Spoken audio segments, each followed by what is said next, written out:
kita ngomongin tentang body language. Kalau di pertemuan-pertemuan sebelumnya kita udah belajar tentang bagaimana mempengaruhi orang dengan kata-kata, bagaimana kita mempengaruhi orang dengan suara gitu ya. Khusus hari ini kita akan ngebahas tentang bagaimana caranya kita bisa mempengaruhi orang dengan bahasa tubuh. Nah, kira-kira nih saya pengen tahu nih pendapatnya Bapak Ibu semuanya, teman-teman semuanya di sini. Kenapa sih kita mempelajari body language ini sebagai sebuah tools, sebagai sebuah senjata kita untuk mempengaruhi orang itu? Bahwa body language ini penting banget dikuasai. Karena kalau nggak dikuasai nanti ini bisa berbahaya nih. Kira-kira menurut teman-teman kenapa ya? Kita perlu membahas khusus spesifik ini. Hari ini kita ngebahas tentang body language. Boleh dong kasih pendapatnya? Ya, Mbak atau Mas Rianda ini ya. Karena sebagai penguat komunikasi verbal, yes, keren. Yang lain? Yuk, yang mau langsung ngomong pakai kamera, dinyalain mikrofonnya boleh. Yang mau diketik di chat juga boleh ya. Pastikan bahwa kita semuanya ini terlibat 100%. Karena konon katanya kalau kita belajar cuma dengerin aja, paling 10-20% yang nempel di pikiran kita ya. Sisanya melayang entah kemana. Tapi kalau kita belajarnya sambil ngelihat, ngedengar, dan langsung praktek terlibat seluruh panca indera kita, insya Allah 90-100% nempel di pikiran kita, majelep di hati kita ya. Pak Teti sebagai pelengkap. Oke, boleh.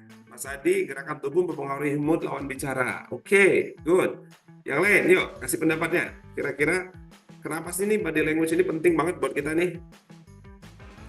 Dapat membantu kita memahami apa yang ingin disampaikan. Mas Muhammad Yusuf, thank you. Komunikasi nonverbal itu 70% dari komunikasi. Yes, Bu Mia. Yuk, yang lain. Ya. Kenapa sih menurut teman-teman body language itu penting banget di dalam komunikasi, ya, untuk mengetahui emosi seseorang. Oke, boleh. Nanti khusus nih, oh ya, ngomongin tentang emosi nih, yang mumpung ingat nih, tadi ada Mas Ferdi yang ngasih tahu ya. Emosi ini penting banget karena emosi itu ya yang sangat dominan sekali menentukan seseorang itu mau melakukan sesuatu atau tidak melakukan sesuatu. Jadi perilaku seseorang itu sangat dipengaruhi oleh kondisi emosinya. Jadi kalau kita mau mempengaruhi orang, sebetulnya yang kita pengaruhi itu adalah emosinya. Nah, nanti kita ada short course khusus akan ngebahas tentang emosi, the pulse of persuasion, bagaimana kita bisa memunculkan emosi, memainkan emosi untuk mempengaruhi orang, ya sehingga dia mau melakukan apa yang kita inginkan. Nah, ini keren banget. Nanti teman-teman bisa join ya. Agar orang tertarik dengan apa yang kita bicarakan. Oke. Yes, yang lain? Ya. Untuk visual, apa yang dilihat 57% menurut seorang ahli berkata mempengaruhi komunikasi. Yes, oke. Good. Pendapat teman-teman, terima kasih ya. Tepat sekali. Ini kita akan ringkas semuanya sehingga mempermudah buat teman-teman belajar. Kenapa sih body language ini penting buat kita semua? Oke. Nah, perhatiin teman-teman bahwa body language itu sangat penting sekali karena dia sangat mempengaruhi komunikasi. Bahkan sebagian besar komunikasi kita itu adalah non-verbal communication atau komunikasi non-verbal yang bukan kata-kata. Baik itu dengan gerakan tubuh, intonasi suara, itu sangat besar sekali pengaruhnya. Ya, kalau teman-teman pernah mungkin dengar atau belajar tentang penelitian dari Profesor Albert Mehrabian yang mengatakan bahwa komunikasi itu sangat dipengaruhi oleh 3V, ya, verbal, vokal, dan visual. Nah, vokal dan visual ini nanti masuk ke dalam body language, tetapi kalau vokalnya kita kemarin udah bahas, sekarang kita lebih kepada visualnya ya, apa yang dilihat orang dari bahasa tubuhnya kita. Oke, nah ini penting banget. Ketika dari penelitiannya Prof. Albert Mehrabian itu, ketika bahasa tubuh, intonasi suara dengan visualnya, antara verbal, vokal, dan visualnya itu nggak sinkron, ya penelitiannya ngomongnya kayak gitu ya. Jadi bukan cuma sekedar, oh 7% verbal, sekian persen vokal, sekian persen, enggak.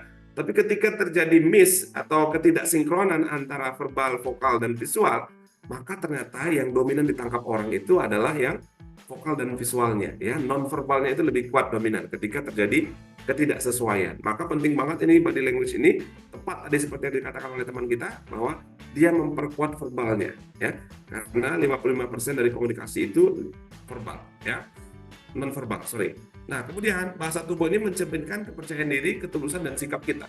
Orang bisa tahu ketika kita berbicara sama mereka, atau ketika Anda berbicara di depan publik, orang bisa tahu Anda ini pede apa enggak. Anda ini ngomongnya benar apa enggak, jujur apa enggak, sikap Anda ini betul-betul menunjukkan sebuah sikap yang positif apa enggak. Itu bisa ketahuan dari mana? Dari bahasa tubuhnya. Walaupun kita bermanis-manis kata gitu ya, tapi kalau bahasa tubuhnya itu nggak sinkron dengan apa yang dikatakan, nah ini akan jadi masalah. Ya, karena informasinya bisa bias. Nah, itu penting banget kita belajar tentang body language supaya mengurangi bias di dalam komunikasi. Kemudian dapat memperkuat atau melemahkan pesan verbal tadi. Yes, ketika tadi kita mengatakan sesuatu bahwa oh iya aku nggak apa-apa kok, tapi wajahnya, mimik suaranya, ekspresi wajahnya gitu ya, menunjukkan bahwa nggak sinkron dengan kalimat yang Anda sampaikan, orang tahu nih, oh pasti ada sesuatu nih, ada something yang dia sembunyikan ini. Nah ini penting ya untuk kita bisa betul-betul memperhatikan body language kita sehingga pesannya betul-betul nyampe, pesannya betul-betul efektif, ya sesuai dengan apa yang kita maksud. Nah itulah kenapa hari ini spesial buat teman-teman semuanya, agar supaya nanti ketika berkomunikasi, bahasa tubuhnya itu tidak memperlemah atau mengurangi dampak dari kata-kata yang teman-teman sudah sampaikan yang sudah dirancang dengan baik, ya sehingga bisa lebih efektif lagi. Bahkan ya kita punya kelas khusus untuk membahas ini di dalam Persuatik ya, insya Allah nanti di bulan Juli di Jakarta, bagaimana gerakan tubuh itu ternyata bisa dalam tanda kutip menghipnotis orang, membuat orang itu akhirnya terpengaruh dengan apa yang kita katakan. Nanti saya akan share juga beberapa tips dan triknya, lengkapnya nanti di bulan Juli, insya Allah bersama dengan teman-teman bisa belajar bareng nanti. Ya, jangan khawatir di setiap webinar kita di Aku Bicara, walaupun ini waktunya sangat terbatas, tapi insya Allah manfaatnya luas dan teman-teman bisa langsung praktek. Oke, siap ya untuk kita belajar langsung sekarang apa saja sih elemen-elemen kunci di dalam body language yang ketika teman-teman praktekkan, ketika teman-teman perhatikan, maka komunikasinya akan jauh lebih berdampak. Ya. Nah, sebelum itu saya pengen tahu dulu nih, udah pada siap belajar lagi belum? Ya. Kalau udah siap, yuk tulis ketik siap atau ready, boleh silahkan. Yuk, saya ingin memastikan bahwa teman-teman udah siap untuk belajar sama-sama, udah siap untuk memahami elemen-elemen kunci dalam body language. Silahkan, gas, oke gas, ya. Siap, kita gas terus kalau begitu. Sip, karena semuanya udah siap ngegas, kita akan lanjut ya. Bagaimana ternyata body language itu berpengaruh yang sangat dominan di dalam komunikasi kita. Elemen-elemen apa aja yang kita harus perhatikan. Oke ya, kita siap ya? Sip. Nah, kita mulai dari yang pertama ya, postur tubuh. Nah ini penting banget teman-teman. Orang itu bisa kelihatan dia percaya diri apa enggak, dia betul-betul siap apa enggak dari postur tubuhnya. Nanti kita akan bahas detail postur tubuh seperti apa sih sebenarnya yang harus kita munculkan, kita tampilkan, baik itu secara online maupun secara offline ya. Kita akan bahas nanti sama-sama. Kemudian apalagi? Gerakan tangan ya, gerakan tangannya seperti apa? Banyak orang ketika berbicara, khususnya di dalam public speaking gitu ya, tangannya masuk ke kantong lah, megang-megang kabel atau wire di mikrofon lah, ya, atau dia megang-megang ujung baju lah gitu ya. Nah, gerakan tangan ini nanti penting banget untuk kita bahas sama-sama. Bagaimana gerakan tangan ini bisa menyihir orang yang sedang berbicara dengan Anda. Oke. Nah, kemudian ekspresi wajah. Ekspresi wajah seperti apa yang bisa mempengaruhi orang? Bagaimana emosi itu bisa ditransfer dengan ekspresi wajah kita? Bagaimana orang bisa terpengaruh perasaannya ya ketika kita mengatakan sesuatu dengan ekspresi yang tepat. Nah, kita akan belajar sama-sama ya. Kemudian apa lagi? Kita akan belajar kontak mata. Bagaimana kontak mata itu bisa mengirimkan sinyal, bisa mengirimkan pesan ya kepada orang yang sedang Anda ajak bicara. Baik itu secara langsung tatap muka maupun secara virtual seperti ini ya. Oke, nah kemudian yang terakhir bagaimana jarak dan ruang pribadi itu bisa mempengaruhi ya kualitas komunikasi Anda, kualitas persuasi Anda, dan tentunya kualitas pengaruh Anda bagi orang yang Anda ajak bicara. Oke, siap ya? Sip. Nah, sekarang kita akan bahas satu persatu, teman-teman semuanya ya. Namun sebelum itu, saya ingin pastikan bahwa kita semua udah dapat manfaat dari apa yang kita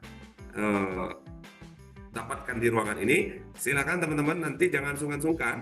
Kalau ada insight, ada sesuatu hal yang bermanfaat, langsung di screenshot boleh, langsung direkam pakai handphone boleh, ya. Di share di story Instagramnya boleh, WA-nya boleh, ya. Di sosial medianya semuanya boleh, supaya banyak orang yang dapetin manfaatnya. Dan jangan lupa tag ya Instagramnya Kata Daya dan juga Kodrisasi Siregar ya, supaya nanti kita bisa share manfaat sama-sama. Setuju? Yang setuju boleh dong ketik lagi tulisnya setuju atau kasih jempol untuk sama-sama berbagi manfaat buat orang lain. Mau berbagi manfaat buat banyak orang? Yang mau ketik dong, mau gitu ya. Saya pengen tahu apakah semua yang ikut di sini adalah orang-orang yang ingin berbagi manfaat gitu ya atau tidak ya. Saya yakin semuanya adalah orang-orang yang ingin berbagi manfaat luas bagi banyak orang. Oke. Oke, yes, thank you. Mau. Ya, gaskan. Siap. Oke, baik. Sebelum kita mulai, ya, kita akan share lagi beberapa hal. Sebentar ya. Oke, kita mulai dari membahas yang pertama, ya. Yang pertama adalah postur tubuh, ya. Nah, postur tubuh ini penting banget diperhatikan teman-teman, ya, agar supaya penampilan kita itu betul-betul memancarkan aura ya, kalau bahasanya auranya, memancarkan pengaruhnya itu sesuai dengan yang kita harapkan, ya. Nah, ini penting banget diperhatikan. Ketika kita berdiri, ya pastikan bahwa kita berdirinya tegak, karena itu menunjukkan kepercayaan diri kita, ya. Bahkan ketika kita duduk seperti ini misalnya, ya, jangan menunduk begini, ya, jangan juga posisinya kita ke belakang begini, ya, pastikan bahwa posisinya tegak. Ketika berdiri juga tegak. Berdiri tegak itu nanti teman-teman kalau di kelas Perswatri ketika teman-teman ikut nanti di bulan Juli kita akan praktek langsung. Ini saya akan contohkan tapi mungkin hanya dengan ilustrasi aja karena kita nggak langsung bertatap muka ya. Jadi paling gampang tuh sebenarnya teman-teman boleh nanti berdiri, nempel di dinding, punggung belakangnya nempel di dinding, tumitnya itu nempel di dinding. Mohon maaf, apa nih? Bokongnya juga nempel di dinding, gitu ya. Kemudian bahunya dibuka, relax, jangan terlalu tegang, ya, jangan terlalu membusung juga, tapi relax gitu. Nah, sambil teman-teman bayangkan, ya, bayangkan seperti kayak ada tali atau apa ya, garis ya dari belakang ini punggung belakang menarik ke atas. Ya kalau misalnya kayak teman-teman itu kayak ada tali juga di atas, kayak lagi gigit apa namanya, gigit sesuatu gitu. Tahan. Ya, seperti itu. Nanti latihannya bisa lebih mudah sebenarnya. Nah, ketika posturnya tegak, maka nafasnya juga akan lebih mudah. Ketika Anda berbicara, bergerak juga akan lebih nyaman gitu ya. Dan ini membuat kesan percaya diri itu muncul, teman-teman. Ya, kalau kita bungkuk begini, ya, itu kesannya kita jadi inferior. Ya, kita jadi melemah seperti itu. Tapi bukan juga sok-sokan gitu ya atau wah sombong gitu, enggak gitu. Posisinya relax, ya, ya bahunya relax, dadanya tegak gitu ya, pandangannya menatap orang yang kita ajak bicara ya. Nah, ini sangat-sangat efektif, kelihatannya simple, kelihatannya sederhana, tapi itu bisa langsung memancarkan sebuah rasa kepercayaan diri yang bisa ditangkap oleh orang yang Anda ajak bicara. Ketika Anda membungkuk, lemas, Anda akan merasa jadi nggak nyaman, akan merasa bahwa Anda kurang percaya diri. Kemudian ketika Anda menatap mata, walaupun nanti ada pembahasan khusus tentang tatap mata ya, ya pastikan Anda menatap mata ya minimal di area segitiga ini ya dari sini sampai sini ya, ini yang Anda tatap ya. Kalau saya lebih suka kita bisa menatap langsung mata, kalau enggak ya minimal ini. Dan nanti juga lebih detailnya ada ya, kapan menatap mata di mana, di bagian mana, itu nanti ada kita bahas ya. Nah pasti kalau dalam postur tubuh adalah Anda berdiri tegak, menunjukkan itu kepercayaan diri dan nyaman ya.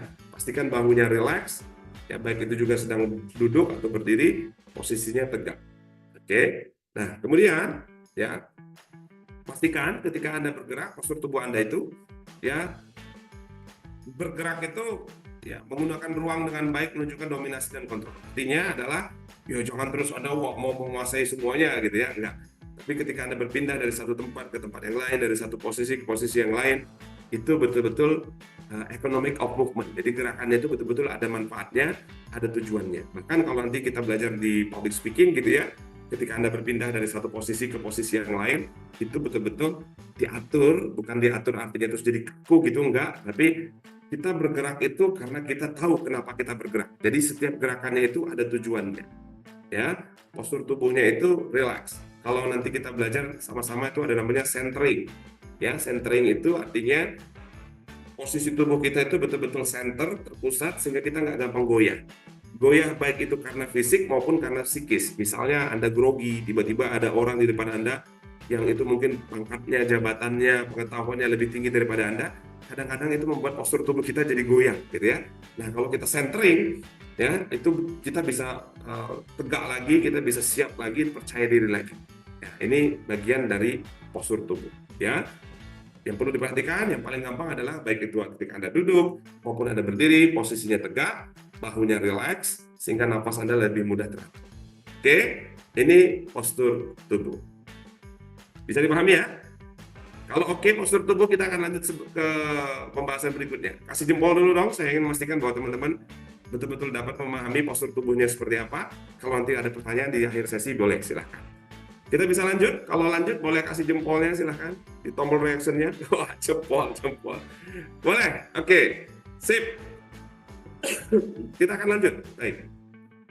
Sekarang kita akan ngebahas gerakan tangan. Nah, ini penting banget nih. Ya, ketika kita berbicara baik itu one on one, maupun ketika kita berbicara nanti dalam publik gitu ya, dengan banyak orang, gerakan tangan ini sangat berpengaruh. Termasuk ketika kita virtual seperti ini. Ya, karena ternyata gerakan tangan ini tidak bisa diabaikan, teman-teman. Gerakan tangan ini bisa mengirimkan isyarat tertentu. Gerakan tangan ini bisa menguatkan pesan. Ya, gerakan tangan itu memperjelas poin-poin yang kita ingin sampaikan. Ya, dan juga gerakan tangan itu bisa menghindari kita dari miskomunikasi. Makanya kalau kita bergerakkan tangan kita itu jangan terlalu berlebihan. Pastikan bahwa setiap gerakan itu punya tujuannya. Sama seperti postur tubuh tadi ya. Gerakan tangan kita itu pastikan bahwa ada pesan yang kita ingin sampaikan, ada poin yang kita ingin tegaskan dari gerakan-gerakan kita. Ya, nanti tipsnya saya akan share kepada teman-teman semuanya. Kemudian, ketika kita berbicara, karena kita konteksnya adalah ingin membangun hubungan dengan orang lain misalnya, maka pastikan open posture, ya, postur tubuhnya terbuka, gerakan tangannya terbuka, sehingga itu membuat orang akhirnya jadi lebih mudah untuk menerima kita. Karena kita sudah memberikan isyarat dengan gerakan tangan kita ini untuk bisa menerima orang dengan bahasa tubuh atau gerakan tangan yang terbuka, ya. Nah, di sini saya ingin ngajak teman-teman semuanya, ya, untuk berlatih sama-sama, ya. Yuk, semuanya boleh lihat ke kamera, ya. Kalau ada yang open kamera semuanya boleh, karena kita mau praktek di sini. Silakan, saya pengen lihat teman-teman semuanya, karena ini penting untuk kita sama-sama latihan, ya. Pastikan bahwa teman-teman dapetin manfaat maksimal dari apa yang kita pelajari hari ini. Boleh? Oke, thank you. Ya, Mbak Galuh Putri, terima kasih. Ibu Mia, Mbak Yani, ya, Mbak Yani yang dari Magetan juga sama. Ini sebelah-sebelahan kalau di kamera saya nih. Ada Mbak Yani Prasetya Hati dan ada Mbak Yani Magetan. Oke. Ada Mbak Ella, thank you. Ya, Mbak Teti, terima kasih. Oke. Baik, teman-teman, perhatikan di gerakan tangan saya ya. Ini tangan kanan saya. Mungkin nanti berhadapan dengan teman-teman yang lain, tangan kanan ya. Ini tangan kanan saya, nggak usah diikutin, teman-teman cuma perhatiin aja. Tangan kanan saya ini, nggak usah diikutin, perhatiin aja. Ini tangan kanan, dan ini tangan kiri. Bisa ya? Kanan, kiri. Oke. Di tangan kanan saya, ini ada produk A. Ada produk apa? A. Oke. Di tangan kiri saya, ada produk B. Ini ada produk B. Tangan kanan ini produk A, tangan kiri produk B. Perhatikan baik-baik ya. Di tangan kanan saya ada produk A, di tangan kiri saya ada produk B. Dari sisi harga kita bisa bandingkan. Oke. Dari sisi kualitas kita juga tahu. Ya. Dari sisi harga kita bisa bandingkan, dari sisi kualitas kita bisa tahu. Oke. Kalau Anda disuruh pilih antara produk A yang di tangan kanan saya dengan produk B di tangan kiri saya, kira-kira Anda mau pilih yang mana? Kalau misalnya dari sisi harga kita bisa bandingkan, dari sisi kualitas kita pun tahu. Anda mau pilih yang A atau yang B? Boleh ketik di situ. Yang B, Mas Adam B. Yang lain? Ya, dari sisi harga B. Wah. Yuk open cam teman-teman, belum mandi. Nggak apa-apa, nggak ada yang tahu juga kalau bilang B. Ada beberapa yang A, ada satu orang A. Oke, nggak apa-apa. Yang lain B. Oke. Yang B, kenapa kok milihnya B? Ya, boleh Mbak Yani, boleh buka mikrofonnya. Karena Mbak Yani milihnya apa? B juga ya? Ya, kualitasnya. Boleh Mbak Yani Magetan, boleh Mbak Yani Prasetya, boleh. Dua-duanya. Gantian, Mbak Yani Magetan dulu. Dari segi kualitasnya. Kenapa? Dari segi kualitasnya kalau saya. Dari segi kualitasnya B kenapa? Gimana ya? Eh, barang bagus, kualitas lebih bagus. Dari segi belum tentu, memang kalau belum tentu ya barang yang murah itu tidak berkualitas. Tapi kalau Oke, bisa yang kualitas juga yang bagus. baik. Dari mana tahu bahwa B ini kualitasnya lebih bagus daripada A? Gimana ya? Kan Tapi saya nggak ada ngomong. Iya kan? Nah, ini uh-uh. menariknya nih bahasa tubuh. Coba perhatiin lagi ya. Oke. Saya tadi bilang begini, cuma dari sisi harga kita bisa bandingkan. Dari sisi kualitas kita bisa bedakan.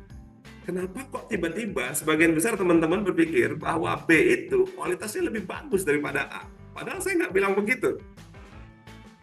Ajaib ya. Nah, Untuk gerakan bahasa tubuh. tangan yang kiri lebih di atas kan? Yes, Itu. karena ketika saya bilang dari sisi harga, maka harga itu tangan kanannya dinaikkan. Seolah-olah harga A itu lebih tinggi daripada B. Betul ya? Padahal saya nggak Oke. ngomong begitu. Padahal ya, saya hanya menggerakkan tangan saja dari sisi harga, kita bisa bedakan. Bahasa tubuh ini ternyata mengirimkan sinyal lebih kuat daripada sekedar verbalnya aja. Dalam pikiran bawah sadar teman-teman mengatakan bahwa oh berarti A itu harganya lebih tinggi, padahal kalimat itu nggak keluar dari mulut saya, betul? Dan ketika saya katakan bahwa dari sisi kualitas, kita juga bedakan. Nah, pada saat mengatakan kualitas, tangan kiri saya yang produk B tadi, kualitas itu dinaikin tangan kirinya. Sementara tangan kanannya diturunin. Sehingga yang tertangkap dalam pesan pikiran bawah sadar teman-teman, A itu harganya tinggi, kualitasnya rendah, sementara B ya kualitasnya tinggi, harganya rendah gitu ya. Sorry, dari A itu ternyata harganya tinggi, kualitasnya rendah. B, kualitasnya tinggi, harganya rendah. Padahal kata-katanya, kalimatnya nggak ada. Hanya menggerakkan bahasa tubuh ya, hanya menggerakkan tangannya, tapi pesannya itu nyampe. Tanpa kita ngomong kalimatnya, tanpa kita mengucapkan kata-katanya. Kita nggak bilang, oh B itu harganya murah loh, tapi kualitasnya tinggi. Kita nggak ngomong kayak gitu. Tapi teman-teman bisa nangkep itu dari bahasa tubuhnya, dari gerakan tangannya. Nah, inilah dahsyatnya bahasa tubuh itu kalau kita benar-benar gunakan dengan sangat baik, itu bisa mengirimkan pesan ke dalam bawah sadar seseorang. Dia nggak ngerasa kalau dia sedang dipengaruhi, tapi pesan yang kita ingin sampaikan itu bisa masuk. Nah, sayangnya waktunya terbatas, jadi saya hanya bisa kasih satu contoh aja ya. Insya Allah nanti teman-teman bisa gabung sama kita belajar bareng di bulan Juli. Kita akan banyak menggunakan bahasa-bahasa tubuh yang bisa menyisipkan pesan langsung masuk ke dalam pikiran bawah sadar seseorang, sehingga dia bisa ngikut terpengaruh apa yang kita katakan, ya, apa yang kita maksud, tanpa kita harus banyak ngomong, tanpa kita harus banyak kata-kata, ya. Oke, nah, yes, Mas Maju udah sampaikan juga gitu ya, thank you ya. Nah, itu dari gerakan tangan, teman-teman, ya.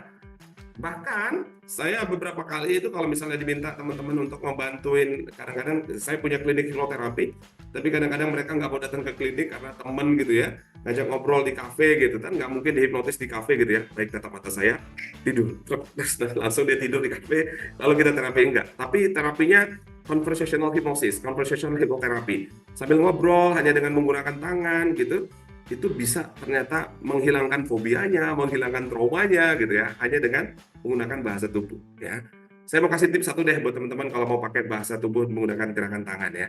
Mungkin teman-teman ada yang sales, ada yang mungkin sedang jualan produk tertentu. Ya, misalnya lagi ngobrol sama seseorang di warung kopi misalnya gitu ya, di kafe.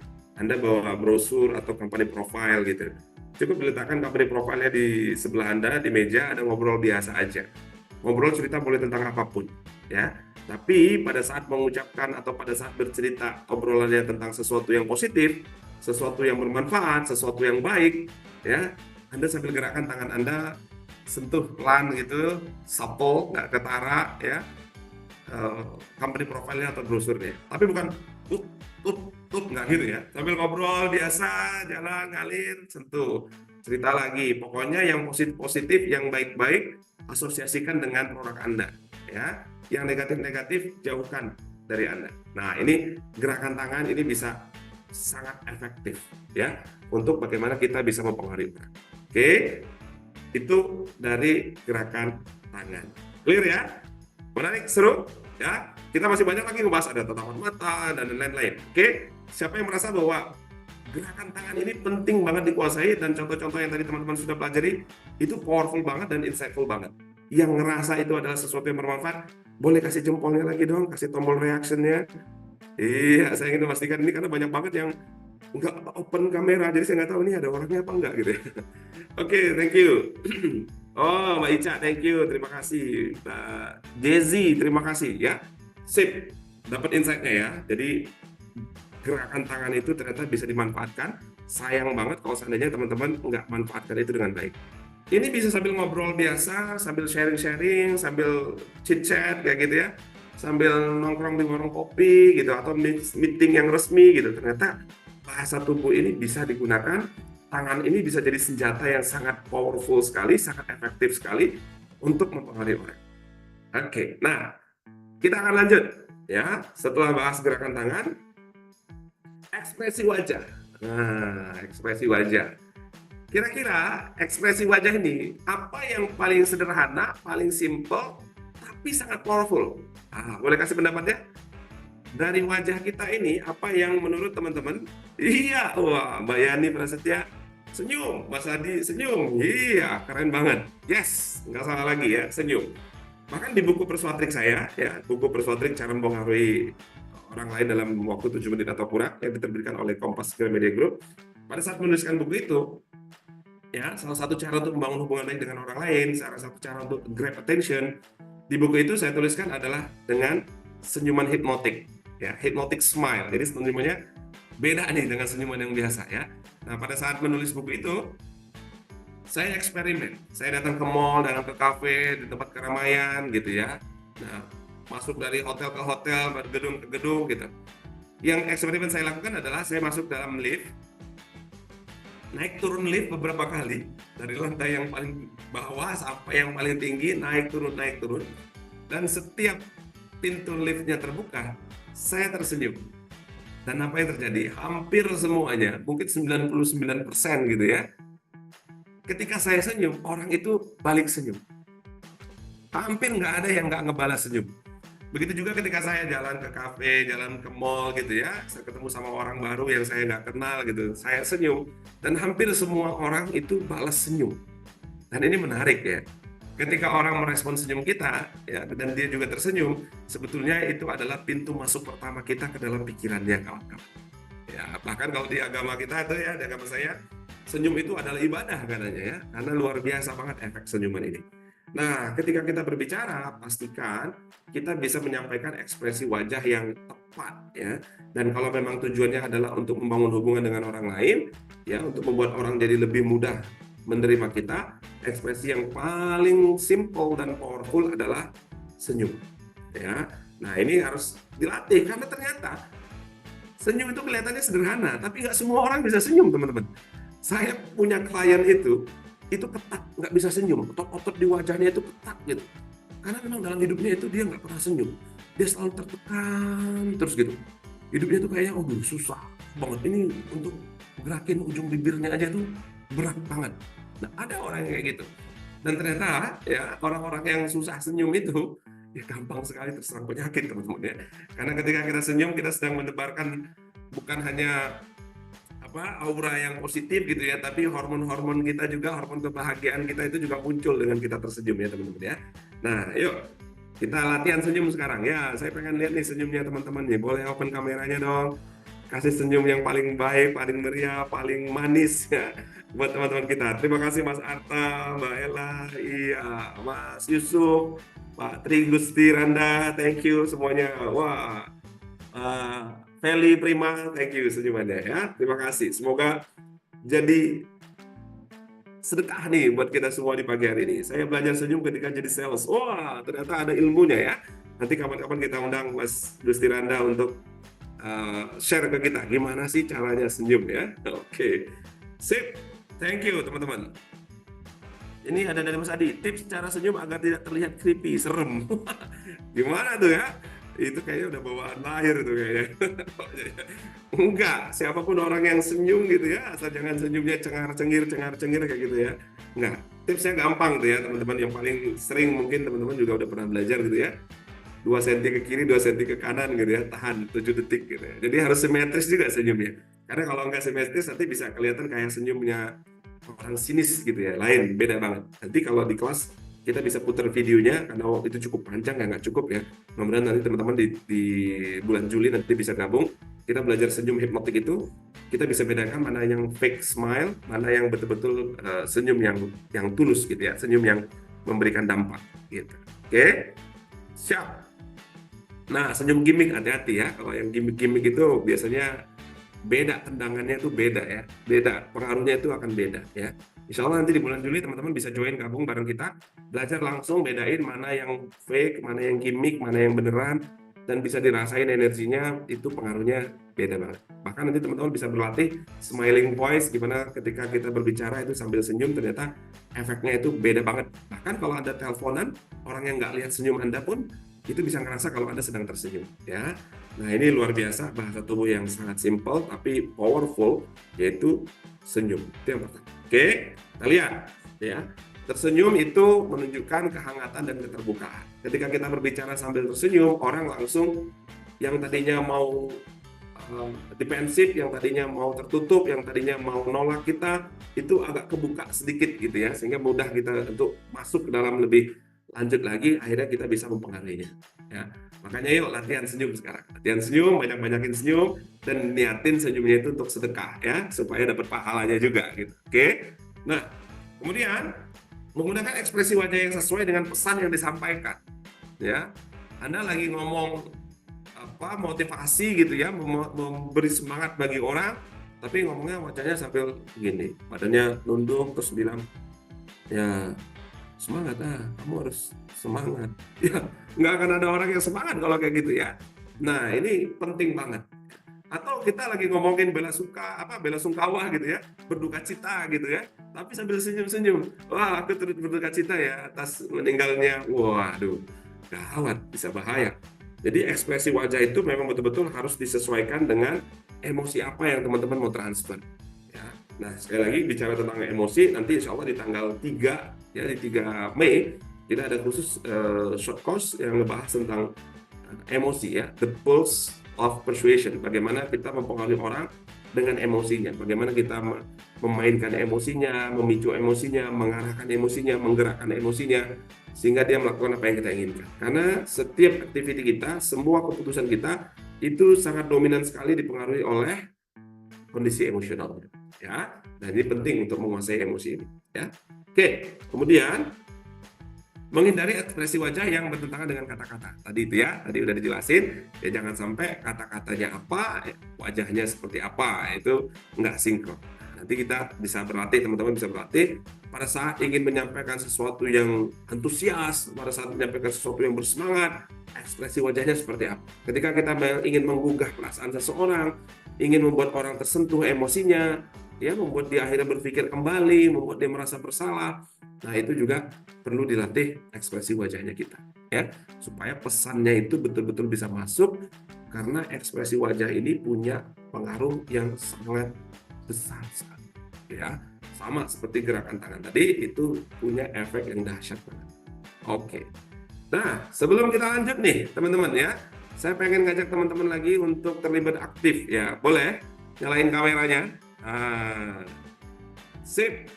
Iya, biar gerak nih, walaupun sambil duduk, sambil nonton layar di laptopnya atau di handphonenya, semuanya terlibat 100%. Oke? Supaya lebih semangat, tangannya boleh seperti ini semuanya. Bisa ya? Oke, tempelkan tangannya di sini. Karena konon katanya di telapak tangan kita banyak simpul-simpul saraf yang berhubungan ke seluruh tubuh. Jadi supaya belajarnya maksimal, saraf-sarafnya harus diaktifkan. Tangannya seperti ini udah bisa? Oke, tempelkan. Digosok-gosok. Kayaknya habis nih. Sampai terasa hangat. Awas keluar jinnya ya. Awas asapnya keluar. Kalau udah terasa panas, tempel di pipinya. Enak ya? Biar saraf-sarafnya aktif, belajarnya makin semangat. Oke. Tempelin di pipinya. Sudah? Lagi? Yuk, terakhir ikutin saya ya. Tempel lagi. Gosok-gosok. Lebih cepat, lebih kencang. Iya, sekarang semuanya tempel di dagunya. Dagunya mana? Dagu. Wah, tepuk tangan dulu dong buat Anda semuanya ya. Waduh, ternyata Pak Arta, Pak Gusti Randa, dagu Mbak Galuh Putri, dagunya pindah ke sini ya. Oke, nah teman-teman semuanya, perintahnya jelas nggak? Kalimatnya jelas nggak? Jelas. Kalimatnya tadi perintahnya suruh pegang apa? Pegang dagu. Pegang dagu, iya. Tapi kenapa Mbak Yani yang dipegang di sini nih, keningnya, dahinya? Karena kita pakai mata. Karena ternyata ya bahasa nonverbalnya, gerakan tangannya, ekspresi wajahnya itu dominan sekali mempengaruhi. Ketika kata-kata nggak sinkron dengan bahasa tubuhnya, orang cenderung ngikut bahasa tubuh. Ya, nah, walaupun kata-katanya bilangnya dagu, tapi gerakan tubuhnya ternyata pegangnya dahi gitu ya.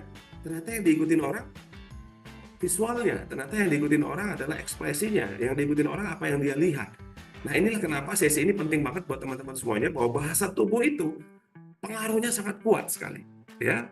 Sehingga kata-kata saja nggak cukup, tapi kata-kata juga harus sinkron dengan bahasa tubuhnya. Oke, thank you sekali lagi, tepuk tangan dulu dong. Terima kasih buat teman-teman yang sudah mau beraktivitas ya, supaya di hari Sabtu pagi ini betul-betul ceria lagi, semangat lagi buat kita semuanya, ya, bisa memberikan gairah baru nih buat kita agar supaya nanti kualitas komunikasi kita jadi lebih baik lagi. Oke, sip, kita lanjut. Ya, ada beberapa hal yang kita harus bahas berikutnya, ya. Nah, sekarang kontak mata. Nah, kontak mata kalau di Persuatrik ya, di bagaimana cara mempengaruhi pikiran orang lain dalam waktu 7 menit atau kurang, yang insya Allah nanti kelasnya di bulan Juli nanti di Jakarta, offline 2 hari, itu ada namanya hypnotic gaze. Hypnotic gaze itu tatapan mata hipnotik. Gimana tuh? Mata saya tidur. Enggak kayak gitu ya. Tapi bagaimana caranya buat kita semuanya, ketika kita menatap mata seseorang, itu kita bisa mentransfer emosi tertentu, membuat orang itu akhirnya terpengaruh dan dia mau ngikutin apa yang kita mau. Bagaimana ketika kita menatap mata gitu ya, orang itu langsung tertarik perhatiannya. Kita bisa grab attention, kita bisa attract attention ya dengan kontak mata. Ya, insya Allah nanti kita akan ketemu bahas detail teknik-tekniknya. Nah, sekarang saya ingin share kepada teman-teman bahwa kontak mata yang konsisten itu menunjukkan kepercayaan diri dan ketulusan. Tapi bukan berarti dipelototin terus, dilihatin gitu, enggak ya. Tapi ketika kita berbicara dengan seseorang, kita menatap matanya, itu menunjukkan bahwa kita itu respect, kita itu perhatian sama dia, kita itu betul-betul hadir utuh di sini untuk dia, ya. Dan itu bisa membangun hubungan dengan orang lain. Nah, ini penting banget untuk kita bisa menjalin komunikasi menggunakan kontak mata. Jadi ya, lihat bagian segitiga wajahnya ini. Oke. Nah, itu penting buat kita ya. Kemudian hindari menatap terlalu lama, bisa dianggap mengintimidasi. Wah, dipelototin, diawasin kayak gitu. Enggak ya, enggak begitu. Oke. Kemudian kontak mata sesekali untuk menunjukkan perhatian ya, sambil ngobrol dilihat. Mungkin kita ada ketika kita berbicara ada 3 atau 4 orang gitu ya, kita bisa beralih dari satu orang ke orang yang lain sambil kita berbicara ya. Setiap kita bicara, tatap matanya, kemudian berpindah lagi sebentar ke tempat yang lain. Nah, ini penting ya. Ini adalah salah satu cara untuk bagaimana kita bisa membangun hubungan dengan orang, menarik perhatiannya. Bahkan ya, kalau nanti teman-teman ketika berbicara dengan seseorang, menatap matanya, terus tiba-tiba teman-teman mengalihkan pandangan sebentar saja, geser sedikit. Nanti perhatiin deh, orang itu ngelihat apa yang Anda lihat, matanya langsung ikut. Misalnya Anda lagi bicara, tiba-tiba di meja ada sesuatu Anda lihat. Nanti mata orang itu langsung cek, geser gitu. Nah, artinya kalau sudah bisa seperti itu, Anda sudah mulai leading. Ya, Anda sudah mulai leading orang itu. Kita bisa tahu orang ini udah mau ngikut sama kita apa enggak, itu dari gerakan mata juga bisa. Ya, nanti kita akan belajar lebih dalam lagi. Tapi ini tips singkat, teman-teman bisa praktekin. Ya, ini penting banget. Ya. Saya kasih satu ya hypnotic gaze buat teman-teman yang nanti detailnya kita akan pelajari di bulan Juli nanti di Jakarta. Kalau teman-teman mau bertemu dengan seseorang, ya, dan ingin membuat kesan akrab gitu misalnya, kesan bahwa walaupun kita baru pertama kali kenalan, baru pertama kali bertemu, tapi kayak ngerasa udah deket. Pernah ngalamin kayak gitu nggak? Yang pernah ngalamin bahwa ini baru pertemuan pertama, tapi kok kayaknya udah deket banget, udah akrab. Ada yang pernah kayak gitu? Yang pernah boleh dong ketik di kolom chatnya pernah, atau open mikrofonnya pernah gitu. Kalau yang belum tulis belum gitu. Ya, Ya. pernah, Coach. Oh pernah.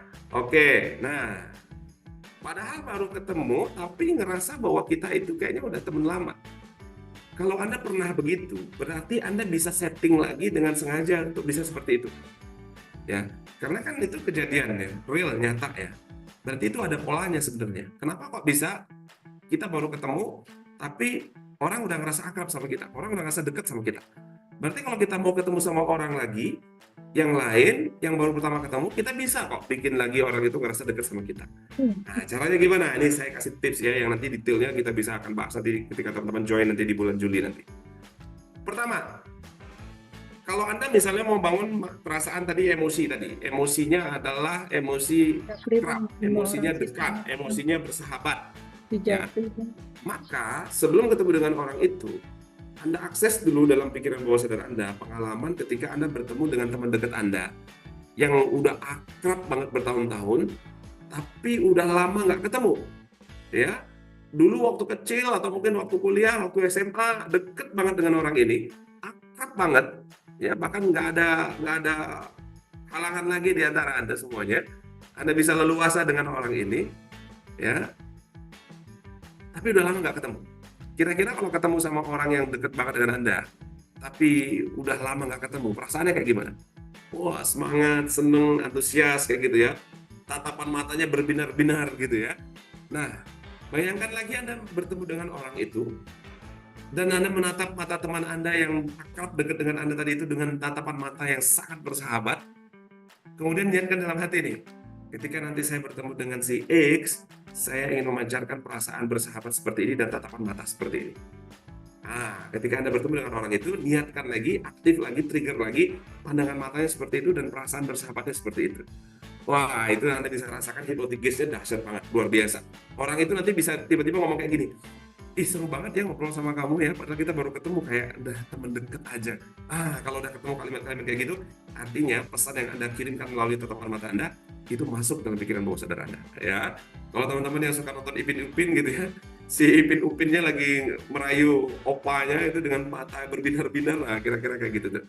Tatapan mata ini luar biasa. Ya, bahkan di daerah-daerah tertentu, kalau di Medan gitu ya, wah gara-gara tatapan-tatapan mata orang bisa berantem gitu ya, kata kolai katanya gitu ya. Kalau di Jogja, ya gaduh katanya, matamu gitu ya. Gara-gara tatapan mata orang bisa berantem. Tapi gara-gara tatapan mata juga orang bisa jatuh cinta, betul ya? Dari mata turun ke hati ya. Ada yang jatuh cinta pada pandangan pertama. Wah, inilah kekuatan kontak mata. Jadi jangan diremehkan, jangan disepelekan. Pelajari betul-betul dan itu ternyata bisa memberikan dampak luar biasa ketika kita mau mempengaruhi orang dengan bahasa tubuh kita, khususnya tatapan mata. Ya, insya Allah nanti kita belajar lebih detail lagi ya. Baik, kemudian jarak dan ruang pribadi. Nah, ini kelihatan sepele, tapi powerful dan orang jarang memperhatikan ini. Padahal ini bisa sangat luar biasa mempengaruhi orang, teman-teman. Ya, yang pertama, kita bisa gunakan jarak dan ruang pribadi ini untuk menghormati ruang pribadi orang lain. Jadi kalau kita memang ingin membangun hubungan yang elegan, yang kita respect sama orang, kita bisa atur jarak kita dengan orang itu. Kurang lebih mungkin sekitar 50 sampai 1 meter dari orang itu ketika kita berdiri gitu ya. Ketika kita berbicara, ketika kita duduk dalam konteks profesional mungkin bisa seperti itu. Kenapa ini penting? Ini penting banget nih. Perhatiin, tapi ini disclaimer dulu ya. Hati-hati, ini ada 42 orang dalam ruangan ini. Tolong gunakan ini dengan bijak ya. Karena kalau ada hal-hal yang terjadi, ya tanggung jawab sendiri. Ya. Janji dulu dong, ini kalau saya kasih teknik ini nanti teman-teman bisa gunakan ini dengan bijak ya. Janji nggak? Ya? Kalau nggak dikasih nih. Ya. Karena ini bahaya nih, wah bisa digunakan untuk hal-hal yang diinginkan. Waduh, diinginkan. Janji ini mau digunakan untuk baik, wah sip ya, janji. Oh janji, oke sip, saya akan kasih ya, kita disclaimer dulu nih ya. Kalau mau detailnya nanti tanggal bulan Juli nanti insya Allah ya di Jakarta. Saya kasih ini buat teman-teman praktek, karena di setiap webinarnya Aku Bicara, kita nggak mau cuma basa-basi, tapi tetap ada sesuatu yang bisa teman-teman praktekkan dan itu dapat manfaatnya. Walaupun nanti karena waktunya terbatas ya, kalau nanti 2 hari di Jakarta kita bisa lebih explore lebih banyak. Teman-teman, ini penting banget. Ada zona, ada area yang disebut dengan intimate zone, ya, zona intim. Benar nggak? Ya, kalau Anda dengan pasangan Anda, dengan suami Anda, dengan istri Anda, dengan orang-orang yang Anda cintai, jarak Anda dengan orang-orang itu gimana? Deket banget ya, nyaris tanpa jarak, betul ya? Ya, bahkan bisa nempel, kulit ketemu kulit, betul ya? Nah, kenapa? Karena Anda udah nyaman dengan orang itu, karena Anda sudah trust dengan orang itu. Tapi kalau ada orang lain yang tiba-tiba mepet-mepet, deket-deket, nyenggol-nyenggol, gimana rasanya? Ya, kalau Anda nggak punya perasaan yang seperti Anda rasakan kepada pasangan Anda, kepada suami Anda, kepada istri Anda, kepada anak Anda, tentunya kita nolak, betul. Itu artinya bahwa zona ini, jarak ini harus diperhatikan kalau Anda ingin membangun hubungan dengan orang lain. Ya, kecuali tadi itu ya, memang Anda ingin, ini disclaimer-nya ya, Anda ingin membangun perasaan itu kepada orang yang bukan pasangan Anda. Waduh, hati-hati. Udah sampai di sini aja dulu ya. Ini bahaya kalau diterusin nih. Ya, bisa dua gendangnya, bisa dua nih efeknya. Satu, orang itu merasa nggak nyaman, Anda akan ditolak gitu ya, atau sebaliknya ya. Ya, tiba-tiba dia ngerasakan sesuatu nih, perasaan yang dia rasakan dengan pasangannya kepada Anda yang bukan pasangannya, dan itu bahaya ya. Hati-hati. Nah, makanya ya, kalau supaya hasilnya itu sesuai dengan apa yang Anda inginkan, pastikan Anda gunakan jarak dan ruang pribadi ini betul-betul dengan respect ya, sesuai dengan norma-norma dan nilai-nilai yang Anda yakini gitu ya, supaya tidak terjadi benturan-benturan ya, miss ya dari komunikasinya. Menyesuaikan jarak sesuai dengan konteks sosial dan budaya. Karena nanti bisa jadi begini, Anda mungkin ngerasa saya nggak punya perasaan apa-apa kok sama dia, tapi karena ngobrolnya terlalu dekat, bahkan mungkin ada menyentuh secara fisik, orang itu bisa menangkapnya dengan pemahaman yang berbeda. Kayaknya orang ini suka sama aku, kayaknya dia ini, wah akhirnya kayak di PHP-in gitu, padahal enggak gitu ya. Nah, ini makanya perhatikan jarak dan ruang pribadi ini, sesuaikan dengan konteks sosial dan budaya supaya nggak jadi miss, karena nanti bisa bahaya. Ya, orang lain bisa ngerasa bahwa, kayaknya dia perhatian sama aku, kayaknya dia deket sama aku, kayaknya dia ini nyaman sama aku, padahal bagi Anda mungkin enggak kok, aku biasa aja gitu ya. Atau sebaliknya, ya, orang bisa jadi merasa nggak nyaman dengan Anda. Nah, ini penting untuk mengatur jarak dan ruang pribadi itu, ya,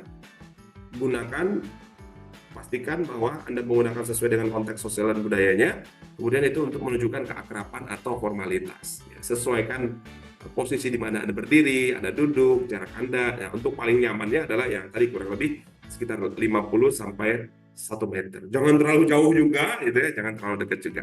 Nah, ini akan membuat orang jadi nyaman, ya. Termasuk juga perhatikan nanti bau badan Anda, bau mulut Anda, itu sangat mempengaruhi bagaimana kualitas komunikasi Anda itu, ya, bisa mempengaruhi orang. Ya, bahasa tubuh tadi kita udah pelajari banyak hal, dan yang terakhir ini pastikan bahwa jarak dan ruang pribadi Anda itu memang betul-betul untuk, ya, respect, betul-betul untuk membuat orang itu merasa nyaman, akrab, sesuai dengan konteks sosial dan budaya.